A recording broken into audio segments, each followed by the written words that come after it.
And indeed, the Winston Sikana Abba. Mensah. Sikana Abba. Sikana. I mean, we're told we're getting, I beg your pardon, 600 million. Immediately. So that's been released. So they from, if you look at the analysis, 300 tomorrow, 300 on Monday in 2 tranches, and then that closes the 600.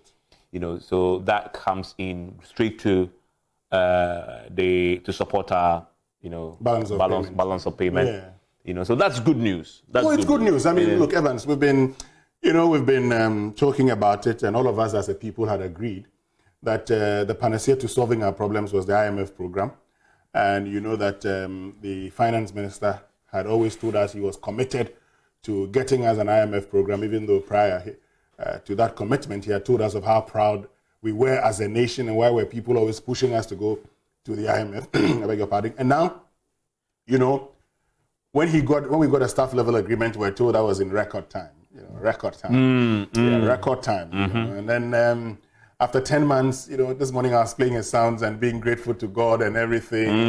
And I got thankful for small mercies. Small mercies. I mean, I got a message from somebody from the finance ministry saying it will be fine, you know, if you acknowledge that we have done well in record. Oh, yes, they've done very well. You know, when you mismanage your economy and you go begging, and in record time you are able to get a deal, it's nice. After all, this is how they intended to get us out of the problem. And so, congratulations. But you messed the economy. And now you have an IMF program practically begging because you've had to restructure your debts. And yet there's more restructuring on the way. Yes, you say we should say, congratulations. Okay, you've done very well. But Evans, do you remember the finance minister, he should present the budget and conclude IMF deal? Yeah. When the MPs asked the president to sack him, or asked him to resign, or the president to sack him. Winston, that's a Oh, that's awesome. There was a deal. They've approved They went it. to meet the president. Oh, and the agreement was that you go, allow the man to, supervise and steer the ship towards the IMF deal.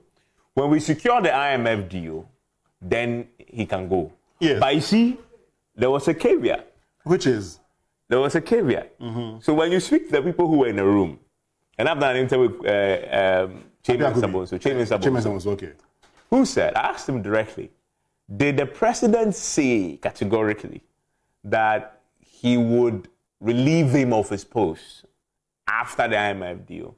Well, see, he didn't use those exact words. However, what he said was, let's revisit the conversation about his dismissal or otherwise after the IMF deal. And I also spoke to Apiakubi. And he said what? He says his understanding is that yes, it's true. The president... His interpretation of the thing was... Yes, he's a lawyer. That's his interpretation. That the president, after the IMF program, would then act on their request or act upon their request. And their request was that he should go. He should go. Okay. So, Mr. Ofori-Atta, you said a father cannot, leave his children when they need him the most. I mean, even though we said our father go, we said go. Now that you say you wanted to make sure that we have some food to eat, we have the food now. Go. So that is an important point you brought up, because that was possibly one of the biggest controversies we've seen in the last many years, where an incumbent party's group of MPs were asking their own president, as in the governing party's president, to sack their finance minister. Yeah. So the point you touched on is, we've not seen the end of this. And that's why we're asking tonight, if you're joining us, can Ofori-Atta afford another kenkey party? Where is he going to do it? So you think he can't? But you said that the man has done well. Congratulations. Oh. It's not in record time. Congratulations is no congratulations. It's not in record time. Okay, so you say I should say congratulations to you because you done it in record time. No, it's not congratulations. Now you went begging and you say you did it in record time, comparing yourself to Chad, a country whose GDP is $11 billion. If you compare yourself to a dwarf, you would always be tall. Okay. The land of the blind. I mean, the one-eyed man is the king. I mean, is this the kind of governance we want? Is this the kind of economic management we want to pride ourselves as a gateway to Africa? Is this the kind of this thing that we want to pride ourselves as one of the emerging economies in the world. No. And you know what he said? Another reason why he cannot afford another kenkey party, but by the way, this kenkey party thing is the reason why we're where we are. So we had a finance minister who was celebrating the fact that he could borrow, he believed, cheaply than people before him, right? So he got a loan and he did the party.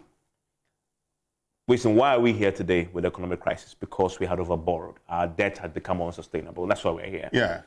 So the fact that he's now gone, in fact, what he's done is to borrow more actually to fix the problem.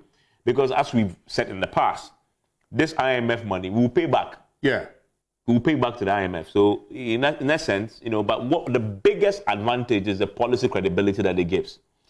But let's stress something, Winston. The reality is, and I call this a bonanza, and a few experts called me and said, Charlie, this is not a bonanza. And I agree, because the real work is about to start. This 600 that will come in is just the first tranche. All subsequent tranches will be predicated on Ghana meeting some set, sometimes very painful preconditions. And today, we've been talking about some of the preconditions. And one of the things that I heard you discuss. Oh, you want me to go there? But before I go there, you see, at the time, you remember the celebration, 2019? Yes. It was successful completion of program, Eurobond, successful Eurobond. And we also had the exchange rate, watch this. This is page 38 of Ghana's program with IMF. I'm looking at public sector gross financing needs and sources. So these are the financing sources. Watch this carefully. And they are in billions, Evans. Now, in 2024, Eurobonds, 2022, 0.0. 2023, 0.0. 2024, 0.0. 2026, 0.0. I see. We can only go, and our plan is that we are projecting that by 2027, we can actually go and raise some 19 billion cedis from Eurobonds. That's our projection. But this is it. It's here. It's part of the... Oh, it's part of the program. Page 38. Page 38. It will show you all the financing sources. So which one are you going to celebrate again? So he's planning to borrow more? Oh, in 2027. No, not immediately. No, of course, down the line. Yeah, down the line, yes, we will, of course, down the line. 2026, 2027, we can go back. I mean, later on, we'll come to that. But you asked a very important question. I want to take you to paragraph 13. Okay, paragraph 13 of the document. And why we cannot afford another party. No, we can't. Because, look, listen to this. Listen to this. No, it's paragraph 15, actually. It said, Evans, the staff supported the authority's preference for a fiscal strategy based on significant revenue increase. Yeah. Which means a few things. One, your existing tax handles could be modified to bring in more. Or you could introduce new ones. So let me solve the puzzle for you. Let me go to paragraph 24. Go with me to paragraph 24. This one is important. We take it one after the other. Because if we don't do that, you'll not appreciate it. We want to show you why we cannot afford another party. Listen, to address these challenges and achieve the program's revenue mobilization objectives, the authorities are preparing a medium-term revenue strategy. This strategy will focus on tax policy and revenue administration measures necessary to reach the authorities' program revenue objectives over the 2023 to 2026 period. An IMF Fiscal Affairs Department Tax Diagnostic Mission identified the following potential measures to sustainably generate significant revenue while addressing efficiency and equity concerns. 1, removing VAT exemptions, which are estimated at close to 2% of GDP. Yes. Okay. 2, reforming the CIT, income tax, by phasing out tax holidays and exemptions and strengthening safeguards against profit shifting. 3, reducing customs exemption. But 4 and 5 is where the interest is. That is me and you. Increasing progressivity in personal income taxes. Ubotom. Ubotom, yes, they are going to, yes. They would increase it. So you know the last one didn't affect us. But if you're not careful, now the next one. Then now listen to the 5th one. Automatically adjusting fuel levies by exchange rate movement or inflation. Let's repeat that. Automatically adjusting fuel levies by exchange rate movement or inflation. Which means the fuel price, let's go there. There's all this automatic adjusting fuel levies. No, it goes down to what you buy at the pump. When you go and park your car, either you're a trotro or you are a motor rider or you're a private vehicle rider. When you take your pump and you put it into your the gas chamber, the fuel nozzle that you're pumping it. When the thing is reading, what IMF is saying is that thing will change automatically depending on your interest rate or inflation. Yes, exchange rate. So if your currency is depreciating, it must go up. So if yesterday $1 equals 10 cedi, and tomorrow it moves to $1 equals 11, instantly. It must change. It must change. Yes, automatic. So this thing where we wait 2 weeks. Oh, we'll change it. Okay. Because sometimes there's some, pullback here and but I want to the projections sometimes are good, but we'll see. And the levies also. But that's a big one. It's a big one, yes. And it's interesting that they mentioned in that same sentence inflation. Because we know that what this means, and if, the city misbehaves, now it's behaving okay because of the, all the good vibes around this.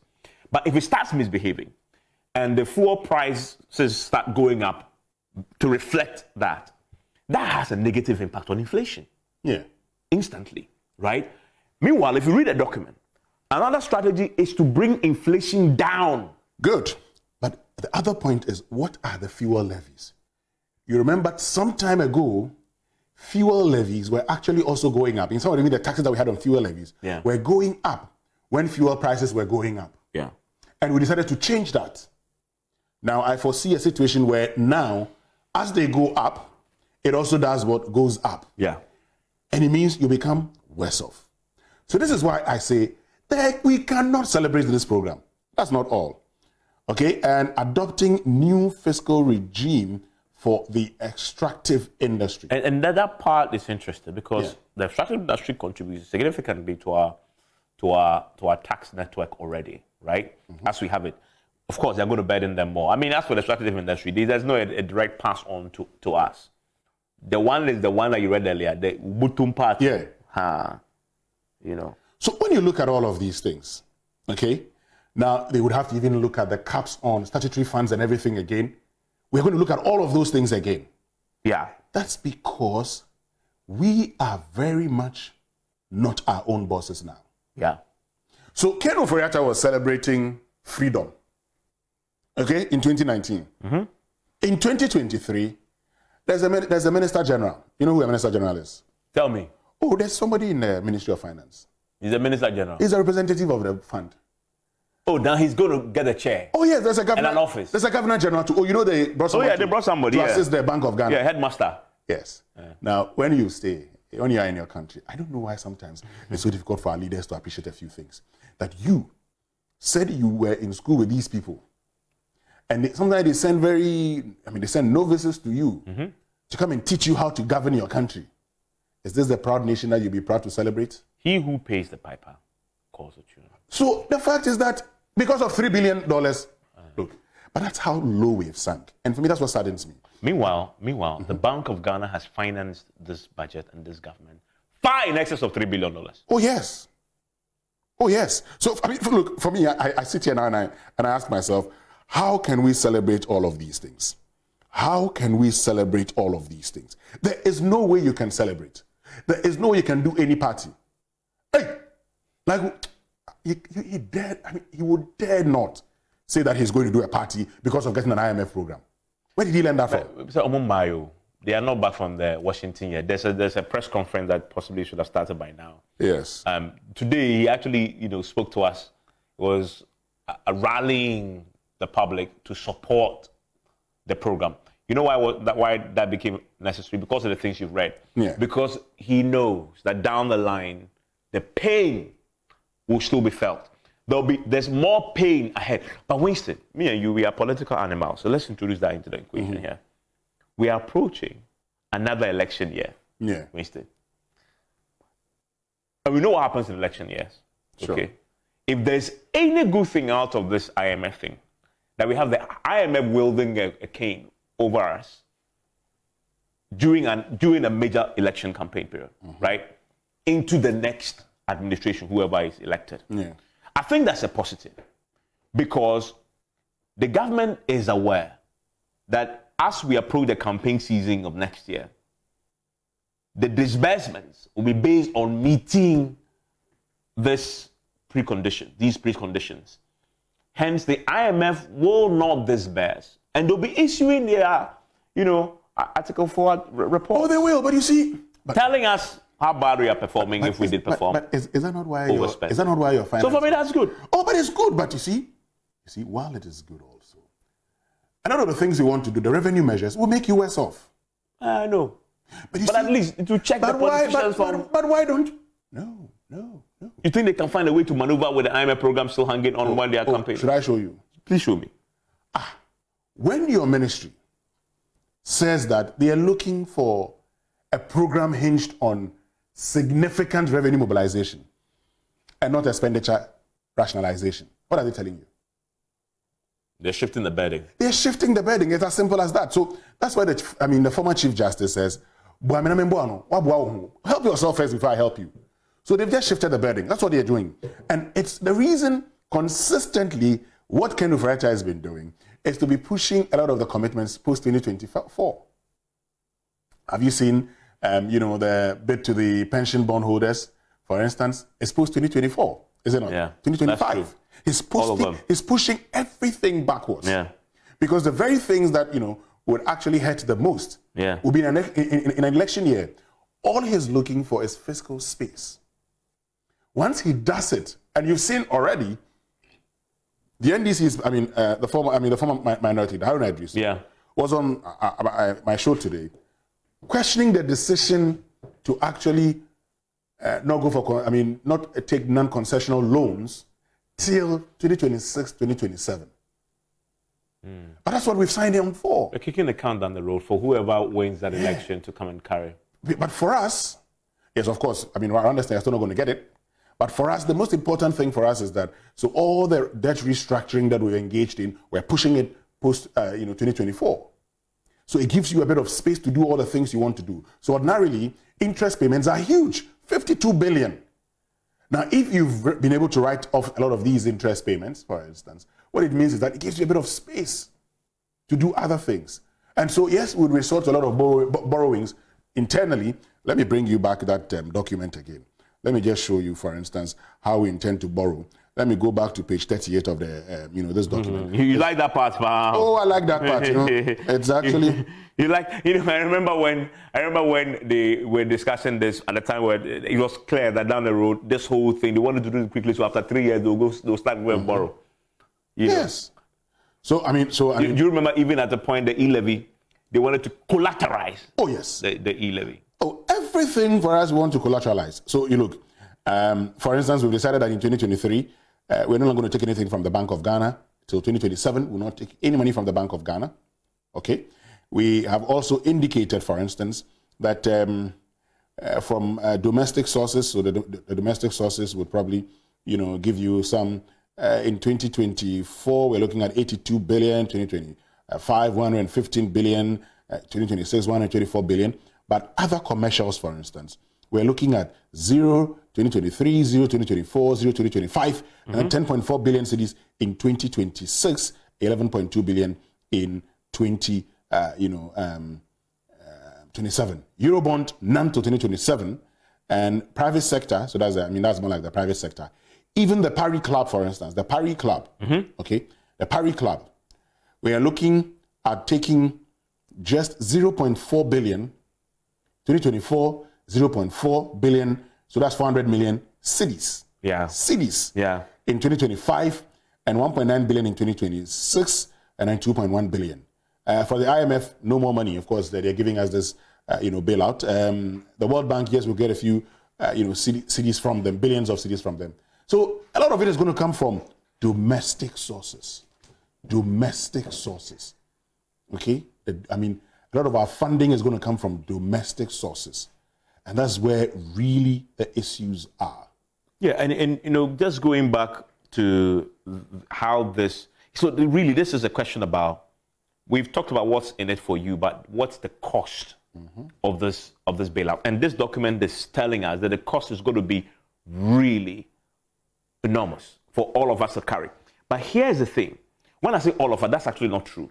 Because if you actually read the document, when it comes to expenditure, I was hoping that I would see that there's a commitment in this document that the IMF has approved for government to also cut fiscal expenditure. Something we've been talking about for so long, right?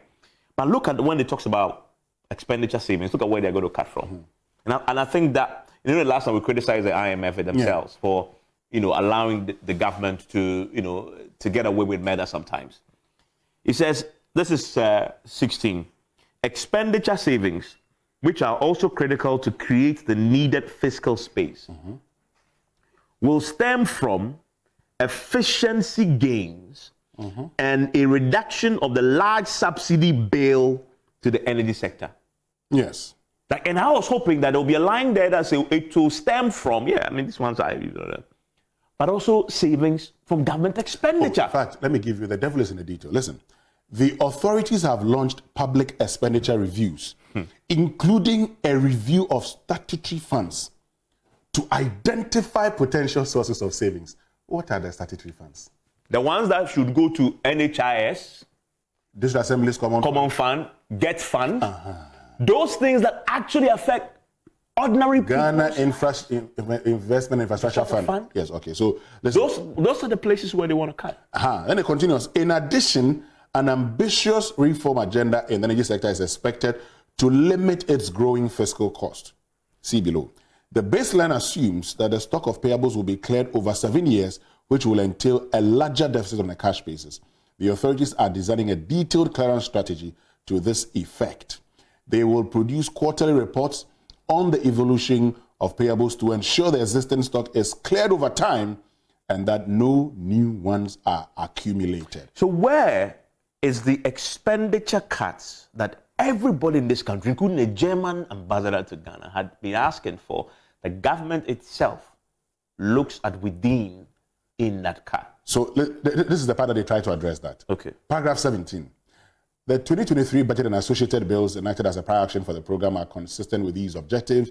Revenue measures adopted in this context aim to permanently improve the non-oil revenue to GDP ratio by 1%. And you hear Bob King say 1% takes a lot to do so. Yeah. While the domestic debt exchange will likely temporarily reduce income taxes paid by financial institutions given its impact on their profit, this will be partly offset by the projected temporary increase in oil-related revenue in 2023.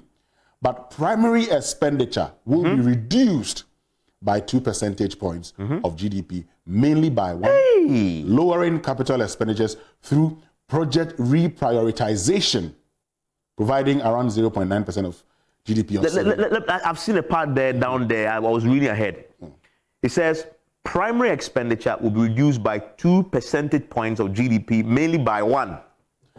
Lowering capital expenditure through project prioritization. We'll talk about that. That's capital expenditure. But this is the part.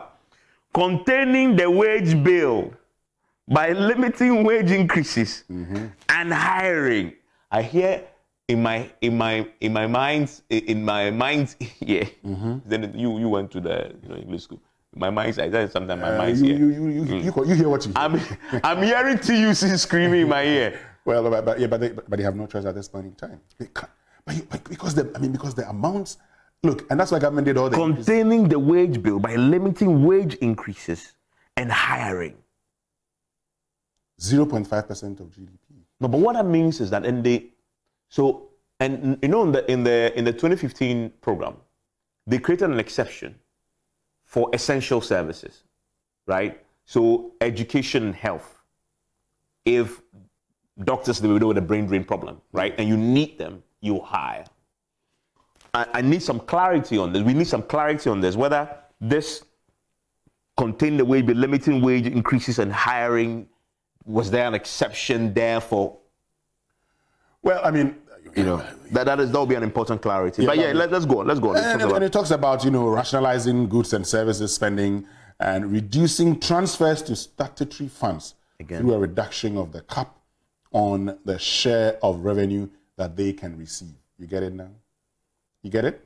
Yeah. The statutory funds. And then again, these measures are to be supported by steps to strictly tighten expenditure commitment controls of the MDAs and statutory funds. Maybe that's the closest we come, right? Because ministries, departments, and agencies are talking about also now strictly tightening the expenditure commitment controls, right? Yeah. From there and the statutory funds. Okay, maybe, but it's not as clear. It's not as clear. To protect the most vulnerable from the impact of the macroeconomic crisis and fiscal consolidation, the authorities are strengthening key targeted social programs. Okay, overall, these measures will allow. I mean, it isn't as clear for me. So where is the celebration? It's hard to see one. So, one of my friends sent me a message and said, "Like, we go slap him." That's just by the way, but it's hard to see. There's no way we can celebrate. It's hard to see one. I mean, there's no way. So, while out there the conversations are such that we're doing very well. I mean, the IMF deal will come and make everything smooth. I'm sorry. I mean, the only thing I'm convinced about after reading this is it will bring some temporary relief, also bring confidence back into the economy, but there'll be more pain. There will be. There'll be more pain. Look, there will be. There'll be more pain down the line. A lot of these things are things we must do in order to get the monies, the other tranches. I mean, some of them within the next 6 months we're spending an additional 600 million. And here's the thing. I am convinced that all the, members of the public, the Ghanaians generally who are listening to us, they will carry their part of the burden. Yes. They will share in this burden. Because eventually they don't have a choice, really, right? Because as we've always seen, on PMS last time, the business committee said, look, these 3 taxes, the prior actions, we challenged it, we protested, but we knew if we didn't support it, we wouldn't get a deal. So we know Ghanaians will carry that burden. But will the government carry their fair share of this burden? Not at all. I mean, I'm not sure they're going to carry it. It's always been the case, isn't it? For us, the most important thing is how soon we can get onto the international capital market. It doesn't look like we're going to get there anytime soon, but also the reality is that the government, from all that it has done, so when you are reducing, statutory funds to these institutions, it means you're making sure that you have more revenue available to you. Because then, over the period also you need to increase your expenditure. Unfortunately, you'll not be able to borrow as much as you would have loved because you need to reduce your debt to GDP. So even for many of these institutions, a lot of the funds that would have gone to them to ameliorate the challenges that we will be facing as a people, they're not going to get it. And so what that would mean also is more hardship. Really, that's what we've just signed up for. On the face of it, it may look like, okay, so it's going to help reduce inflation and all. But when the hardships come, we probably will realize that, well, we just needed this not to crash our economy. But we've just needed this to also continue, to enable us to continue suffering. But just that the economy then would continue to function. All I can say to you is brace yourself. There's some real strong wings ahead of this. Enjoy the rest of your day.